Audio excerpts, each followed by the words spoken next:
I'd like to speak with you this morning about Christina Proenza-Coles' excellent book, American Founders: How People of African Descent Established Freedom in the New World.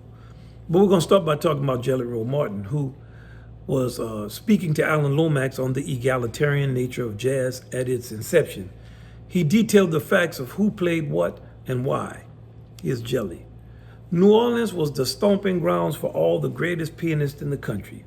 We had Spanish, we had colored, we had white, we had Frenchmen, we had Americans. We had them from all parts of the world because there were more jobs for pianists than any other 10 places in the entire world. Well, the sporting houses needed professors, that's what they call piano players. And we had so many different styles that whenever you came to New Orleans, it wouldn't make any difference that you had just came from Paris or any part of England, Europe, or any place. Whatever your tunes were over there, we played them in New Orleans. Now, these are excerpts from the introduction of Ms. Proenza-Coles' excellent book. The history recounted here pertains not only to Afro-Americans, it is the history of all Americans. Racial categories are the products of politics and culture, not biology and nature. The idea that there are discrete organic categories of black people and white people has been revealed by history and science to be a total fiction.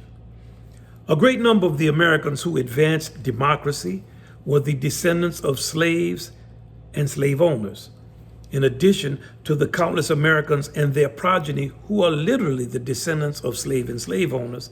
All Americans, regardless of ancestry, are inheritors of the interrelations between slaves and slave owners, culturally, economically, politically, and socially.